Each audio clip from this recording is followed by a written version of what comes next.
შერჩა თუ არა აზრი ოპოზიციის ნაწილის ბოიკოტს ევროპარლამენტი არჩევნებში მონაწილეობის მითითებას გასცემს. ევროპელი დეპუტატების ღია გზავნილი კარგი მაშველი რგოლია იმ პარტიებისთვის, რომლებმაც ბოიკოტზე უარი სხვებს დაასწრეს და ბუნიკის ობიექტებად იქცნენ. სავარაუდოდ ნაციონალებსა და გვარამიასაც მალე მოუწევთ ისევ შეცვალონ ეგრეთ წოდებული მტკიცე გადაწყვეტილება და ოქტომბრისთვის მოემზადონ. მარიამ ბუღაძე გიამბობთ. კოლექტიურმა ნაცმოძრაობამ ევროპელი პატრონებისგან ახალი დირექტივა მიიღო. მას შემდეგ, რაც ოპოზიციამ საპარლამენტო არჩევნების გაყალბების მტკიცებულებები ვერ წარადგინა, ევროპარლამენტმა მათ უკვე ღიად თვითმმართველობის არჩევნებში მონაწილეობა დაავალა. 2025 წელს დაგეგმილი მუნიციპალური არჩევნები კიდევ ერთი გამოცდაა საქართველოს დემოკრატიისა და პოლიტიკური პლურალიზმის მედეგობისთვის. შესაბამისად, ევროპარლამენტარები მოუწოდებენ ქვეყნის ოპოზიციას გამოიყენოს ეს შესაძლებლობა. ოპოზიციის ნაწილი ევროპარლამენტს ღია მითითებებისთვის საყვედურობს. თარგმანში დაკარგულებით ცდილობენ დაამტკიცონ, რომ საგარეო საქმეთა კომიტეტის ანგარიშით არჩევნებში მონაწილეობის მიღება მოთხოვნილი არაა. ვისურვებდი ანგარიშის ეს მონაკვეთი ყოფილიყო უფრო მკაფიო, რათა არც თუ სინდისიერ წამკითხველსა და ინგლისურიდან თარგმნელს ორმაგი ინტერპრეტაციის შესაძლებლობა არ მისცემოდა. კოალიცია ამ საკითხში სრულად ჩამოყალიბებულია და არ აპირებს შესვლას წინასწარ გაყალბებულ და სამშობლოს დამაზიანებელ კამპანიაში. საჯაროდ გამოგზავნილმა დავალებამ ოპოზიციის ნაწილი დააბნია. ნაციონალურ მოძრაობაში კითხვაზე პასუხი ჯერ არ აქვთ. ახალი დავალებით კმაყოფილები არიან ხაზარაძე ჯაფარიძის პარტიაში. ახლა თავადაც უფრო თავისუფლად მოუწოდებენ კოლეგებს, რომ არჩევნებში მონაწილეობის შანსი უნდა გამოიყენონ.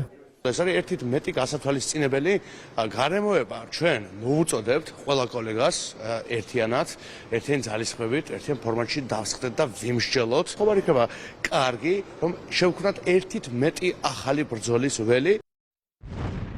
სატელეფონო შეფასებებს როდისმე რეითხოვთ უკაცრავად, რომ ექნება შესაძლებლობა კომენტარის მაშინ. რადიკალები პატრონებთან ერთად თვითლუსტრაციის რეჟიმში გადავიდნენ. მორიგი მითითება საპარლამენტო ოპოზიციისთვის იმ ფაქტს ადასტურებს, რომ ოპოზიცია დამოუკიდებლად არასდროს მოქმედებდა და ყოველთვის გარე დავალებებზე იყო დამოკიდებული. ეს რეზოლუცია თუ ნებისმიერი განცხადება უცხოეთიდან ამაზე მეტყველებს, რომ ეს ხალხი ვითომ პოლიტიკოსებად და NGO-შნიკებად წოდებულები თავიდან ბოლომდე ჩამოკიდებული არიან მათ უცხოელ პატრონებზე და გამომდინარე აქედან არის, რომ უნდობლობა მათ მიმართ ყოველდღიურად იზრდება ქართულ საზოგადოებაში. ქართულ ოცნებაში არ გამორიცხავენ, რომ რადიკალები ამჯერადაც პატრონების ერთგულები დარჩებიან და დირექტივებს ზედმიწევნით შეასრულებენ. ასევე არ შეიცვლება მათი საბოლოო მიზანი, რომელიც ქვეყნის ინტერესებს აზიანებს. იმდენად უნდა რადიკალურ ოპოზიციას თვითმმართველობის არჩევნებში მონაწილეობა, რომ ამის გაправებისთვის როგორც ჩანს ესეთი გზა მოიფიქრეს თავის პატრონებთან ერთად. ქართველი ხალხი მათ გამოუტანს იმ განაჩენს, რომელიც გასაჩივრებას აღარ დაექვემდებარება. ერთი ფაქტი არის, რომ მათ ამ არჩევნებში მონაწილეობა უნდათ მხოლოდ და მხოლოდ იმისთვის, რომ დაფინანსებები მიიღონ ბიუჯეტიდან. პატრონების დავალებებს მიიღებენ, ახლა ისინი ბუნებრივია. ეს კიდე ერთხელ ხას უსვამს იმას, რომ როგორ გულშემატკივრობს რადიკალებს ევროპარლამენტიდან ცალკეული პირები და როგორ სურთ მათი მხარდაჭერა და მათი გამარჯვება. მაგრამ საქმე რაშია, რომ ევროპარლამენტზე და ევრობიუროკრატიაზე დამოკიდებული საქართველოში რომელი პარტია გაიმარჯვებს, გადაწყვეტილებას მიიღებს ქართველი ხალხი.